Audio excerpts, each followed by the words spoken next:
Hello दोस्तों, नमस्कार। RJ Hindi कहानी में आपका बहुत बहुत स्वागत है। दोस्तों, कहानी का पूरा आनंद लेने के लिए वीडियो को लास्ट तक देखें। अगर कहानी पसंद आए तो कृपया चैनल को जरूर सब्सक्राइब करें और वीडियो को लाइक करें। तो दोस्तों चलिए शुरू करते हैं। कमल सुबह सुबह ट्रेन से भोपाल रवाना हुआ, मगर दिल तो अब भी उसका बेचैन था। खिड़की पर बैठा बस वो जल्द से जल्द भोपाल पहुंच जाना चाहता था। बस चलता वो उड़कर पहुंच जाता अपनी महक के पास, उससे माफी मांगने, उसको वापस अपने साथ ले जाने के लिए। मैं आ रहा हूं महक तुम्हारे पास, अपनी सभी गलतियों का पश्चाताप करने। मुझे यकीन है कि तुम अपने कमल को माफ कर दोगी। हाँ, थोड़ा सा नखरा, थोड़ा गुस्सा दिखाओगी। हो सकता है मुझसे अपना मुंह भी फेर लो, लेकिन तुम मुझे माफ जरूर कर दोगी। इतना सोचते ही मन मुस्कुराता हुआ उसने अपनी आंखें बंद कर ली। महक, देखो महक, तुम ऐसे मुझे तड़पा नहीं सकती। मैं नाराज हो जाऊंगा और फिर लाख मनाने पर भी नहीं मानूंगा। ठीक है, तो तुम कोई जवाब नहीं दोगी, है ना? ओके महक, मैं जा रहा हूं और फिर वापस कभी लौट के नहीं आऊंगा। नहीं कमल, तुम मुझे छोड़कर मत जाओ। मैं कभी तुम्हारे साथ ऐसा मजाक नहीं करूंगी। महक ने कमल को पीछे से अपनी बाहों में भरते हुए कहा कि तभी कमल ने अपना झूठा गुस्सा दिखाते हुए उससे अपने आप को छुड़ाने की कोशिश करने लगा। फिर महक ने भी अपनी पकड़ को और मजबूत करते हुए कमल से बोली, मैं नहीं रह पाऊंगी तुम्हारे बिना।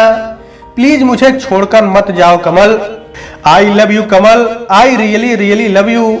फिर दोनों ने कसकर एक दूसरे को अपनी बाहों में भर लिया। जहां एक और कमल और महक एक दूसरे के प्यार में ऐसे खोए थे कि ना उन्हें खुद का होश था और ना समय का, कि एकाएक फोन की रिंगटोन बजने लगी। नैनों की जो बात नैना जाने हैं कि अचानक महक का ध्यान उसके फोन पर बजने वाले रिंगटोन पर गया। फिर महक ने जल्दी से खुद को कमल की बाहों से छुड़ाया और फोन उठाकर एक तरफ कोने में जाकर बात करने लगी। कमल को भी दूर खड़ी महक की बातों से बात गंभीर होने का एहसास हो रहा था। लेकिन जब महक वापस आई तो उसने कमल से कहा कि घर से फोन आया है, पापा ने अर्जेंटली बुलाया है, मुझे जाना होगा। मगर कमल ने भी बात की गंभीरता को नजरअंदाज करते हुए महक की बाहों में अपनी बाहों का हार डाल दिया। पर क्यों? मतलब हम अभी अभी तो मिले हैं, अभी तो प्यार का परवान भी अपनी चरम पर नहीं पहुंचा और तुम जा रही हो। प्लीज थोड़ी देर और रुक जाओ। कमल ने एक झटके से महक को अपनी ओर खींचा। प्लीज कमल, बात की गंभीरता को समझो। पापा ने अर्जेंटली बुलाया है और पापा कभी इस तरह फोन करके मुझे नहीं बुलाते। कुछ बात तो होगी ना कमल, वरना रुक सकती तो रुक जाती। महक ने दोबारा अपने आप को छुड़ाते हुए कहा। कमल ने गाते हुए महक का हाथ पकड़कर उसे नचाने लगा।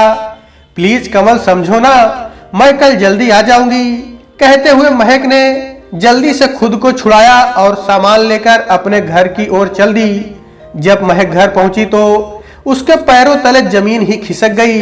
महक के घर पर कुछ लोग आए थे और साथ में उसके माँ पापा उनके आवभगत करने में जुटे थे कि तभी उनमें से कोई महिला उठकर आई और महक के सिर पर उसका दुपट्टा डालकर अपने साथ सबके बीच में ले गई।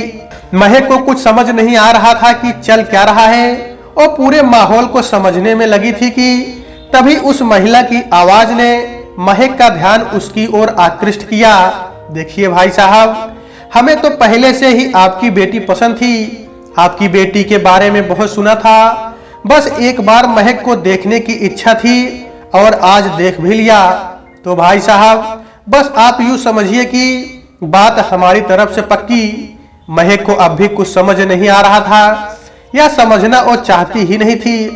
बस उसकी आंखों के सामने सिर्फ एक ही चेहरा घूम रहा था और वो था कमल का। महक कमल से बेइंतहा प्यार करती थी, बस उसको खोने से अब डरने लगी थी कि तभी महक का ध्यान उसके पापा ने खींचा और उस महिला से बोले कि काश आप अपने बेटे को भी ले आती तो दोनों बच्चे एक दूसरे से मिल लेते, एक दूसरे को जान और समझ लेते। अब महक की अपने पापा की बातें सुनकर ऐसी हालत हो गई कि काटो तो खून नहीं, सारा खून उसका सूख गया था, चेहरा पीला पड़ने लगा। डर के मारे उससे वहां से उठा भी नहीं जा रहा था। बस उसके दिमाग में एक ही बात चल रही थी कि वो कमल को क्या कहेगी। कि तभी महक उस महिला की बात सुन अपने उधेड़बुन सवालों से बाहर आई। देखिए भाई साहब, मेरा बेटा हमारे साथ नहीं बल्कि विदेश में रहता है, तो हमने सोचा पहले हम मिलकर तसल्ली कर लें, फिर उसे भी आपसे मिलवा देंगे। मगर फिर भी उसका नाम और उसकी फोटो ही सही मिल जाता तो हम भी थोड़ा सहज हो जाते। महक की मां ने उस महिला की बात पर कहा, जी बहन जी, मैं फोटो तो जरूर दिखाती, लेकिन मैं चाहती हूँ कि आप सब उसे सामने से देखें तो सही रहेगा। वैसे मैं आपकी जानकारी के लिए बता दूं कि उसका नाम अमन है। महक बिना कुछ बोले वहां से उठकर अपने कमरे में चली जाती है और कमल की तस्वीर देखकर रोने लगती है। कमल, लगता है मैं तुम्हें खो दूंगी, मैं तुम्हारे बिना नहीं जी सकती, तो मैं किसी और से शादी नहीं कर सकती हूँ। मैंने तो हमेशा से ही तुम्हारी दुल्हन बनने का सपना संजोए हैं, फिर मैं कैसे किसी और की दुल्हन बन जाऊं। इतना कहते ही महक तकिए से मुंह दबाकर जोर जोर से रोने लगी कि तभी महक का फोन बज उठता है। जब महक ने फोन उठाकर देखा तो फोन पर कमल का नंबर फ्लैश हो रहा था, जिसे देखकर महक के हाथ पैर शून्य हो गए। उसने जल्दी से फोन काट दिया। तभी कमल ने दोबारा महक को फोन लगाया, लेकिन इस बार भी फोन काट दिया। कमल के तीसरी बार फोन मिलाने पर और महक ने फोन तीसरी बार काटने के बाद महक ने फोन बंद कर दिया और फिर तकिया के ऊपर अपना मुंह दबाकर लेट गई। उसके कुछ देर बाद महक के कमरे के दरवाजे पर दस्तक हुई। महक की मां उसे खाना खाने के लिए बुलाने आई थी, मगर महक ने बिना दरवाजा खोले बोल दिया कि मां, मुझे अभी भूख नहीं है, बाद में जब भूख लगेगी तब खुद लेकर खा लूंगी। और फिर से कमल की तस्वीर के साथ रोते रोते सो गई। अगले दिन जब महक ने दरवाजा खोला तो देखा घर में काफी चहल पहल थी। फिर मां को खोजते हुए रसोई में पहुंची तो महक की मां पकवान बनाने में व्यस्त थी। सौंधी सौंधी खाने की खुशबू महक को अपनी ओर खींच रही थी। सब कुछ उसकी पसंद का बना था। जब महक ने मां से पूछा कि मां, ये सब क्या चल रहा है, तो उसकी मां ने कहा, बेटा, तुम्हारी दीदी और जीजा जी आ रहे हैं और साथ ही एक खुशखबरी लेकर। खुशखबरी? कैसी खुशखबरी मां? महक ने चौंकते हुए पूछा, क्योंकि उसे डर था कि कहीं उसका रिश्ता तो नहीं पक्का हो गया, क्योंकि ये रिश्ता तो उसकी दीदी और जीजा जी के जान पहचान वालों ने उन लड़के वालों को बताया था। अरे हाँ रे, बहुत ही बड़ी खुशखबरी है, और ऐसी खुशखबरी अगर तुम सुनोगी तो तुम भी खुशी से नाचने लगोगी। अब तो महक को पक्का विश्वास हो गया कि बात तो उससे ही जुड़ी है, और या फिर हो सकता है कि सच में कहीं उसकी शादी की बात। महक अपने विचारों की मझधार में उलझी फंसी पड़ी थी कि तभी उसकी मां ने महक के मुंह में मिठाई का एक टुकड़ा खिलाते हुए कहा, बधाई हो गुड़िया रानी, तू मासी बनने वाली है। जिसे सुनकर महक एकदम से चौंक उठी। उसे अपने कानों पर यकीन नहीं हो रहा था कि अभी अभी मां ने जो कहा है उसने सही सुना है। तो महक ने अपनी मां से फिर से पूछा, एक बार जरा फिर से कहना मां, क्या कहा अभी आपने? महक, तू मासी और मैं नानी बनने वाली हूँ। महक की मां ने उसे सीने से लगाते हुए कहा, मां, मतलब गीतू दीदी मां बनने वाली है और मैं मासी? अरे वाह, मतलब मेरा प्रमोशन हो गया। महक ने नाचते हुए कहा, देखा, मैंने कहा था ना, तू जब एक खबर सुनेगी तो खुशी से नाचने लगेगी। अच्छा, अब ये बता कि तुझे आज कॉलेज नहीं जाना क्या? महक की मां उसके कान पकड़कर कहा, जा जल्दी से तैयार हो जा, और हाँ, आज जल्दी घर आ जाना। अच्छा माँ, अब कान तो छोड़ो, तभी तो जाऊंगी, और हाँ, मैं पक्का जल्दी घर आ जाऊंगी। दीदी आ रही है तो उनके स्वागत की तैयारियां भी तो करनी है।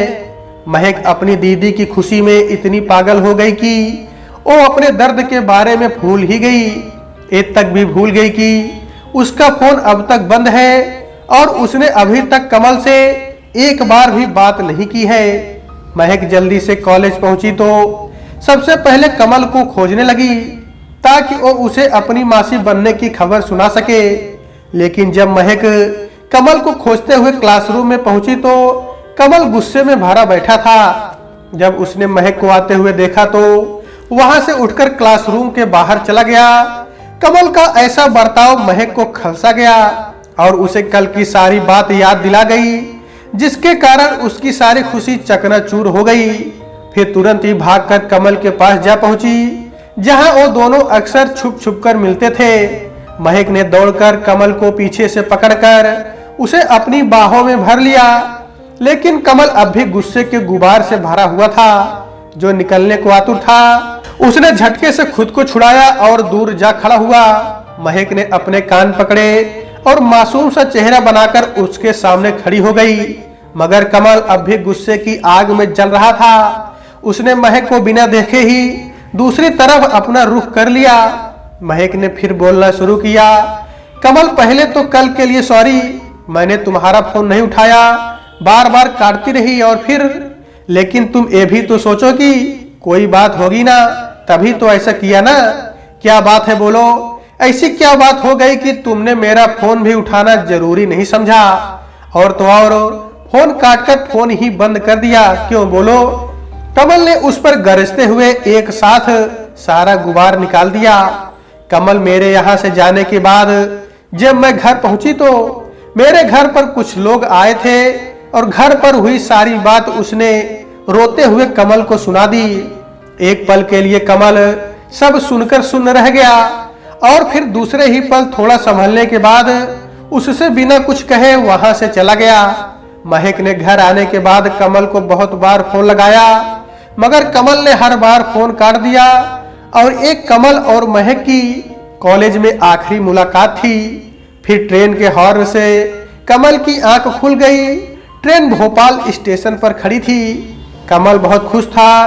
बस उसने बैग उठाते हुए इतना ही कहा, महक मैं आ रहा हूं तुम्हारे पास, और बैग लेकर ट्रेन से नीचे उतर गया। कमल ट्रेन से नीचे उतरकर महक के घर जाने के लिए रेलवे स्टेशन के बाहर खड़ी एक ऑटो में महक के घर का पता बताकर बैठ गया। कमल बड़ा ही बेसब्र हो रहा था महक से मिलने के लिए, उसे अपनी बाहों में भरने के लिए। इसलिए वो बार बार ऑटो वाले को झकझोर रहा था ऑटो तेज चलाने के लिए। सुनो जरा तेजी से चलाओ ऑटो, मुझे कहीं पर जल्दी पहुंचना है, किसी से मिलना है, जरा तेज चलाओ ऑटो, चाहे तो उसके लिए थोड़े ज्यादा पैसे ले लेना। ऑटो वाले ने भी कमल की बेताबी भांपकर उस पर तंज कसा, क्यों भाई ऐसे भी क्या बेताबी की, आपसे इंतजार भी नहीं हो रहा, दोनों गर्लफ्रेंड का चक्कर है क्या, तुमसे मतलब, तुम अपना काम करो समझे, और बस तेजी से ऑटो चलाओ। कुछ ही देर में कमल महक के घर के बाहर पहुंच गया था और कमल ऑटो में ही बैठे बैठे अपनी कल्पनाओं में लगा हुआ था। मैं महक तुम्हारे घर पहुंचते ही तुम्हें कसकर अपने गले से लगा लूंगा, तुम्हें इतना प्यार दूंगा कि तुम सब कुछ भूलकर मुझे माफ कर दोगी। कमल अपने ही ख्यालों में ऐसा गुम था कि उसे ऑटो वाले की आवाज भी उस तक नहीं पहुंच रही थी कि तभी उसे ऑटो वाले ने जोर से झकझोरा तो वो अपने ख्यालों से बाहर आया। कमल महक के घर के बाहर खड़ा था और वो वहां की हवाओं में अपनी महक की मौजूदगी को महसूस कर रहा था और कल्पना कर रहा था कि जब वो उसके सामने होगा तो कैसे रिएक्ट करेगा। झट से उसे अपनी बाहों में भर लूंगा या फिर उसके सामने घुटने के बल बैठकर अपने कान पकड़ लूंगा। लेकिन अगर तुम ना हुई तो, या फिर तुमने नहीं, माया पापा में से किसी ने दरवाजा खोला तो क्या कहूंगा मैं उनसे, कैसे फेस करूंगा उनको, कितना गुस्सा होंगे वो मुझसे।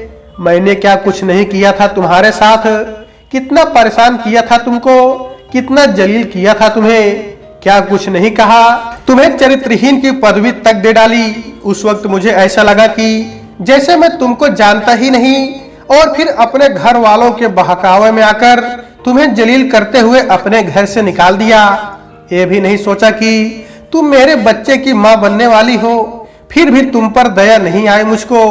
इतना बेगैरत कैसे हो गया था मैं, और आज उसी गलती की माफी मांगने के लिए तुम्हारे घर के दरवाजे पर खड़ा हूँ, तुम्हें और अपनी बच्ची को अपने साथ ले जाने।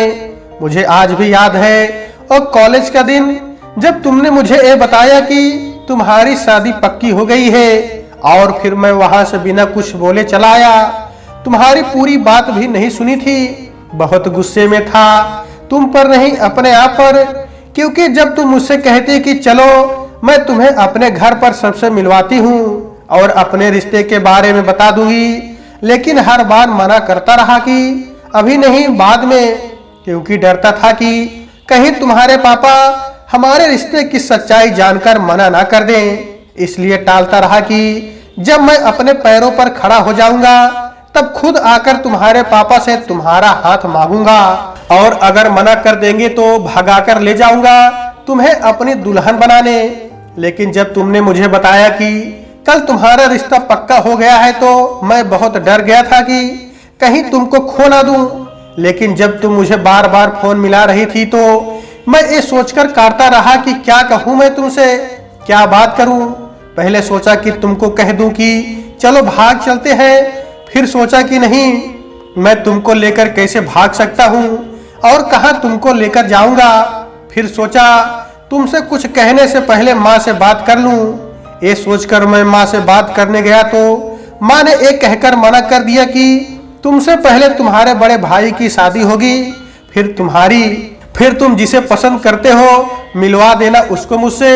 मुझे पसंद आ गई तो तुम्हारी बात बन जाएगी, लेकिन तब तक के लिए तुम चुप रहोगे।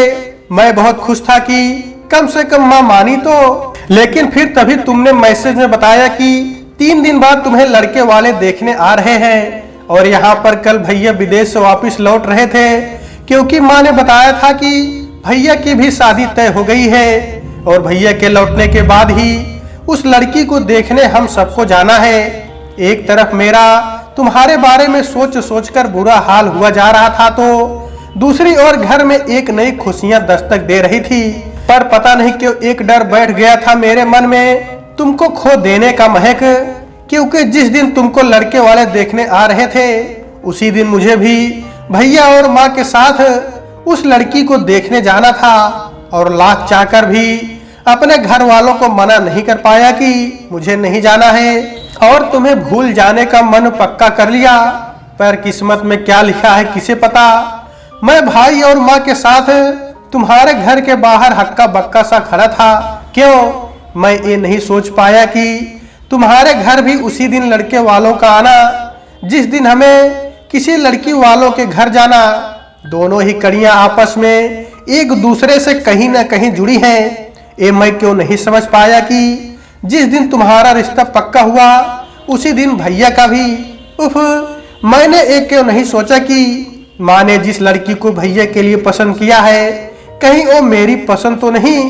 कुछ ही पल में हम तीनों तुम्हारे घर में तुम्हारे सामने बैठे थे, और तुम भी मुझे उन सब के साथ में देखकर हतप्रभ थी, और शायद तुमने मुझे दोषी भी मान लिया था कि शायद माँ ने जब उनसे हम दोनों का परिचय कराया तब मैं अपनी कसमकश से बाहर आया। भाई साहब, ये है अमन मेरा बड़ा बेटा, और एक कमल अमन का छोटा भाई, और मेरा सबसे छोटा और लाडला बेटा। तभी मैंने भैया की ओर चोर नजरों से देखा। वो भी तुम्हें चोर निगाहों से देख रहे थे, और उनकी नजरें भी साफ साफ कह रही थी कि वो भी तुम्हें मन ही मन पसंद करने लगे हैं। और तुम भी मुझे शिकायती नजरों से देख रही थी कि जैसे अभी अपना सारा गुस्सा निकाल दोगी, और मैं भी यही चाहता था कि तुम अपना सारा गुस्सा निकाल दो, मगर तुम भी चुप रही और मैं भी, और हम दोनों ही एक दूसरे को देखकर भी अनदेखा कर रहे थे। महक, तुम उस दिन गजब की खूबसूरत लग रही थी। ऐसा लग रहा कि मानो अप्सरा जमीन पर उतर आई हो। तुमने भी मेरी पसंदीदा रंग की साड़ी पहनी थी, मगर मैं भी क्या करता, तुमको देखकर भी तुम्हारी खूबसूरती की तारीफ नहीं कर सकता था। फिर अगले हफ्ते की तारीख में ही सगाई और फिर शादी तय हो गई, क्योंकि भैया को वापस भी लौटना था। उसके बाद हम लोग घर आ गए, लेकिन मैंने भी तुमसे कई दिनों तक बात भी नहीं की, और देखते ही देखते सगाई का दिन भी आ गया। अब मुझसे और चुप नहीं रहा जा रहा था, लेकिन तुम चुप थी ये सोचकर मैं भी चुप रह गया। मगर जब तुमने भैया से सगाई करने से इनकार कर दिया और ये बताया कि तुम मुझसे प्यार करती हो, तो सच बताओ मेरी आंखें चमक उठी थी, और दौड़कर मैं तुम्हें अपनी बाहों में भर लेना चाहता था, मगर हमारे रिश्ते का सच जानकर उन सब की खुशियां गुस्से में बदल गई और मैं भी मजबूर घर वापस आ गया। लेकिन हम दोनों ही जानते थे कि हम दोनों एक दूसरे से कितना प्यार करते हैं, इसलिए हमने भागकर मंदिर में शादी कर ली। फिर मैं तुम्हें अपने साथ घर ले आया, लेकिन माँ और भाई ने तुम्हें अपना ना सके। रोज तुम पर इल्जाम लगाए जाते कि तुम मेरे बड़े भैया में इंटरेस्टेड हो। पहले तो मैं भी यकीन नहीं करता, मगर फिर जो इन्होंने मुझे अपनी नजरों से जो दिखाया तो मैं भी उनकी ही नजरों से तुम्हें परखने लगा, और जैसा जैसा दिखाते गए मैं देखता चला गया। तुम्हारी एक नहीं सुनी, तुम्हारा पक्ष सुनने की भी कोशिश नहीं की। बहुत समझाया तुमने, मगर मैं अपने परिवार के बहकावे में आ चुका था, इसलिए तुम्हारा पक्ष नहीं सुन सका और तुम्हें जलील करने लगा। एक दिन तो तुम पर हाथ भी उठा दिया था, मगर फिर भी तुम सब सहती रही हमारे प्यार के लिए। महक, उस समय तुम्हारा कोई कसूर नहीं था, बल्कि असली कसूरवार तो मैं था, जिसने अपनी ही महक पर विश्वास नहीं किया, अपनी महक पर इल्जाम लगाए कि तुम चरित्रहीन हो। उस महक को कहा मैंने, जिससे मैं बेइंतहा प्यार करता हूँ, मगर अब जो हुआ सो हुआ। मैं तुम्हें मनाकर एक नए सिरे से एक नई जिंदगी की शुरुआत करूंगा। हम फिर से अपना एक नया बसेरा बनाएंगे। मैं फिर से तुम्हारा दिल जीतकर अपने प्रति विश्वास तुम्हारे दिल में जगाऊंगा। ये मेरा वादा है तुमसे। और देखो, आज मैं तुम्हारे घर के बाहर खड़ा हूँ। फिर कमल ने अपनी आंखों से बहते अश्रु पोंछे और चल पड़ा अपनी महक को मनाने। कमल महक के दरवाजे की घंटी बजाने वाला ही था कि तभी महक ने दरवाजा खोल दिया। एक पल के लिए दोनों ही बस खामोश रहे, जैसे दोनों की आंखें बोल रही हो, आपस में बात कर रही हो, एक दूसरे से मिलने के लिए तड़प रही हो, जैसे कह रही हो, हाँ कमल, अच्छा हुआ तुम आ गए। मैं कब से तुम्हारी प्रतीक्षा कर रही थी। रोज मैं इसी वक्त ऐसे ही दरवाजा खोलकर तुम्हारा इंतजार करती थी कि आज तुम आओगे अपनी महक के पास, कि आज तुम आओगे अपनी महक को मनाने, आज आओगे मुझे अपने साथ ले जाने हमेशा हमेशा के लिए। कितनी बार सोचा मैंने कि तुमको कॉल करूं और सब बता दूं, लेकिन फिर सोचा तुम आज भी मेरी बात पर विश्वास नहीं करोगे, जैसे उस वक्त नहीं किया था। कितनी बार सोचा कि भागकर तुम्हारे पास आ जाऊं, तुम्हें अपने गले से लगा लूं, लेकिन फिर से तुम्हारा चेहरा याद आ जाता कि कैसे तुमने मेरा अपमान करके, मेरी पवित्रता का अपमान करके मेरे प्रेम को गाली दी थी। मेरा पक्ष तो तुमने एक बार भी नहीं सुना, एक बार भी तुमने मेरा सच जानने की कोशिश भी नहीं की और निर्णय ले लिया। तुम्हें तो बस अपने माँ और भाई पर यकीन था, मुझ पर नहीं। तो फिर आज क्यों आए हो यहाँ पर? नहीं महक, ऐसा मत कहो, मैं तुमसे बहुत प्यार करता हूँ। मैं उस समय कुछ भी समझ नहीं पा रहा था कि क्या सच है और क्या झूठ। मैं बस वही देख रहा था जो मुझे दिखाया जा रहा था, और तुम वही सुन रहे थे जो तुम सुनना चाह रहे थे, है ना कमल? नहीं महक, ऐसा कुछ भी नहीं था, सब झूठ था। तुम्हारा प्यार, तुम्हारा मुझ पर विश्वास सब झूठ था। लेकिन मैंने तुमसे सच्चा प्यार किया था। मैं तो तुम्हारे बच्चे की माँ बनने वाली थी। तुमने तो उस अजन्मे बच्चे के बारे में भी नहीं सोचा, तुमने तो उसको भी नहीं। महक, मैंने ऐसा कभी नहीं सोचा कि वो मेरा अंश नहीं है। मुझे इस पर पूरा यकीन था कि वो मेरा और तुम्हारा ही है। मगर क्या कमल, बोलो। मगर तुमने मुझ पर इतना घटिया आरोप लगाया कि मैं टूट गई थी। मुझसे एक बार तो पूछा होता। प्लीज महक, मुझे माफ कर दो। मैं अब दोबारा तुम पर अविश्वास नहीं दिखाऊंगा। प्लीज महक, मेरे साथ वापस चलो। मैं तुम्हें अपने साथ ले जाने आया हूँ। नहीं कमल, अब और नहीं। प्लीज तुम वापस चले जाओ। और रही विश्वास अविश्वास की बात, क्योंकि जो एक बार अविश्वास दिखाता है वो बार बार अविश्वास दिखाता है। इसलिए प्लीज तुम यहाँ से चले जाओ। नहीं महक, मैं यहाँ जाने के लिए नहीं, तुम्हें अपने साथ ले जाने के लिए आया हूँ।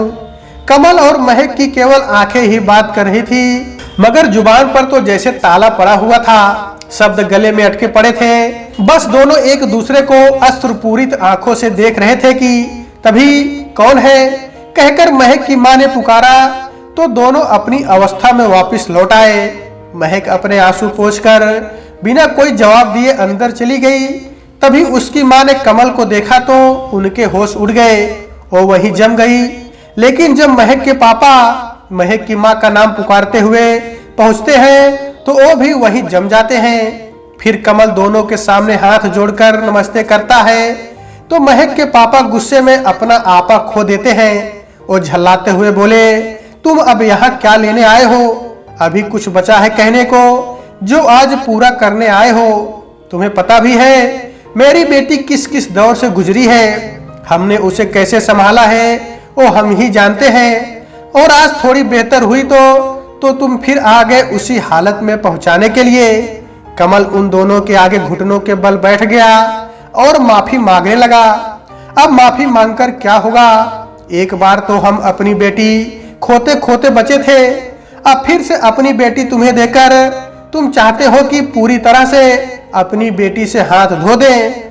महक की मां ने रोते हुए कहा, नहीं पापा, मैं अब कभी ऐसा नहीं होने दूंगा, अब कभी फिर से ऐसा नहीं होगा। कमल उनके आगे गिड़गिड़ाने लगा।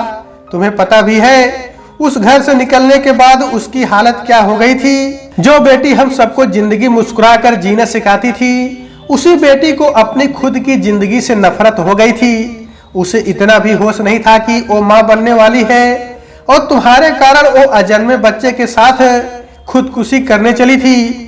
वो तो हम दोनों उस दिन एक शादी से लौट रहे थे कि तभी हमारी नजर एक विक्षिप्त जैसी स्त्री पर पड़ी। उसके बिखरे हुए बाल, इतनी बिगड़ी हालत की ठीक से चला नहीं जा रहा था और रेल की पटरियों के बीचों बीच चली जा रही थी कि तभी ट्रेन की आवाज सुनी कि तभी हम उसे रोकने के लिए पहुंचे तो देखा वो स्त्री कोई और नहीं, मेरी बेटी महक थी। वो बिल्कुल बेखबर थी, इतनी बेखबर कि उसे होश ही नहीं था कि सामने उसके मम्मी पापा खड़े हैं। बार बार मुझसे छोड़ो छोड़ो की गुहार लगा रही थी, कह रही थी कि मुझे मर जाने दो, अब जीकर क्या करूंगी, मुझे मर जाने दो, छोड़ो मुझे। महक की मां इतना कहकर फूट फूट कर रोने लगी कि तभी महक के पिता ने अपने हाथों को देखते हुए कहा, और जो बाप अपनी बेटी पर बचपन से हाथ तक नहीं उठाया था, तुम्हारी वजह से उसे होश में लाने के लिए अपने ही हाथों से उसे मारना पड़ा। माहौल पूरा गमगीन था। कमल की आंखें भी अब बरस रही थी अपनी महक की ऐसी हालत के बारे में जानकर, जिसका जिम्मेवार वो खुद था। आज उसे खुद पर ही बहुत गुस्सा आ रहा था। वो बोला, पापा मुझे माफ कर दीजिए, मैं अपने परिवार के बहकावे में आ गया था, प्लीज पापा। परिवार? क्या कमल केवल वही तुम्हारा परिवार था? मेरी बेटी क्या तुम्हारे परिवार का हिस्सा नहीं थी? क्या वो तुम्हारा परिवार नहीं थी? महक के पापा ने गुस्से से भड़कते हुए कहा, तुम नहीं जानते क्या कुछ नहीं गुजरा है उस पर, कितना रोई है वो तुम्हारे लिए। हर दिन वो तुम्हारा इसी तरह दरवाजा खोलकर इंतजार करती थी, लेकिन तुमने तो एक बार भी उसके बारे में नहीं पूछा, एक बार भी उससे मिलने नहीं आए। क्यों कमल, क्यों? आखिर कसूर क्या था उसका? यही कि वो तुमसे सच्चा प्यार करती थी। क्या तुमने उसका पक्ष सुना, उसकी सच्चाई जानने की कोशिश की? नहीं ना, तो अब क्यों आए हो? जाओ ना अपनी माँ और भाई के पास, उनका ही पक्ष सुनो, फिर आकर कोई और इल्जाम लगा देना उस पर। कमल हाथ जोड़कर माफी मांगने लगा और कहा, मम्मी मुझे माफ कर दीजिए, मैं आज सुनूंगा अपनी महक का पक्ष और फिर फैसला करूंगा। प्लीज आप महक को बुला दीजिए।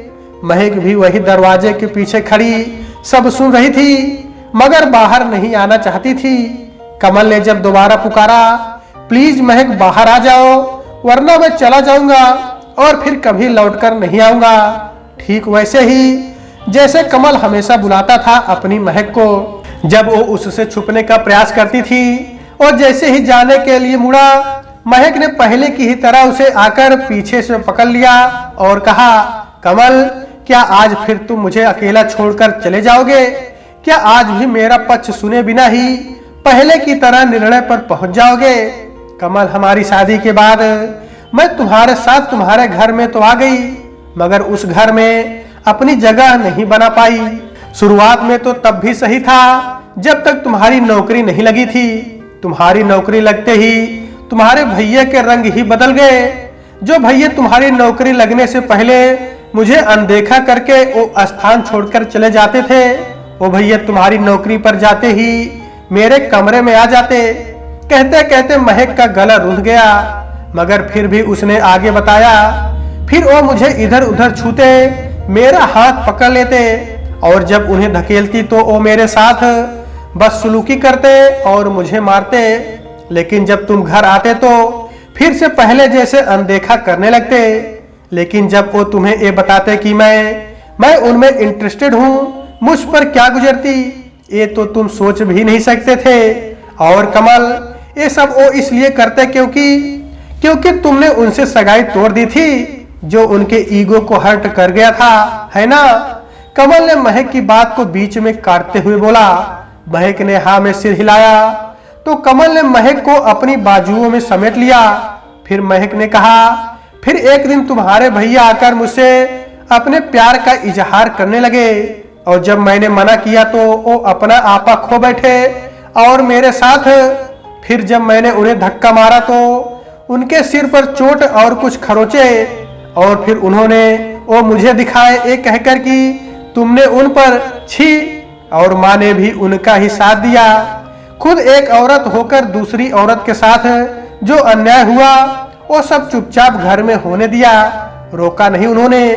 कैसे सब वो अपने घर में बर्दाश्त करती रही, मुझे तक नहीं बताया और अपने बड़े बेटे का ही पक्ष लेती रही, उनको ही बचाती रही। कैसी माँ है वो, उन्हें सिर्फ अपना बड़ा बेटा ही दिखा, किसी और की बेटी नहीं, एक स्त्री का अपमान नहीं। ये तो छोड़ो, उनका अपना छोटा बेटा यानी मेरी खुशियां ये सब नहीं दिखा। अपने बड़े बेटे के मोह में इतनी अंधी हो गई कि सही गलत की पहचान भूल गई। कमल ने गुस्से से मुट्ठी भींचते हुए कहा, ये भूल गई कि तुम मेरे बच्चे की मां बनने वाली हो। महक और कमल एक दूसरे की बाहों में फूट फूट कर रो रहे थे। सारा मन का मैल दोनों की अश्रुओं से धुल रहा था कि तभी कमल ने महक के अश्रु पोंछकर कहा, बस महक, अब नहीं रोगी, क्योंकि अब जिसकी गलती है उसके रोने की बारी है। अब उसे सजा मिलेगी जो सच में गुनाहगार है और हम तीनों अपनी फिर से एक नई गृहस्थी बसाएंगे जिसमें अब गलतफहमियों की कोई जगह नहीं होगी। कोई होगा तो बस प्यार। और फिर तीनों चल पड़ते हैं एक नए सफर की ओर, एक नए सिरे से अपनी जिंदगी की शुरुआत करने की ओर। तो दोस्तों, आज के वीडियो में बस इतना ही। कहानी आपको कैसी लगी कमेंट बॉक्स में जरूर बताइएगा। अगर कहानी पसंद आई है तो कृपया चैनल को जरूर सब्सक्राइब करें और वीडियो को लाइक करें। तो दोस्तों, आपसे फिर मिलते हैं अगले वीडियो में, तब तक के लिए नमस्कार।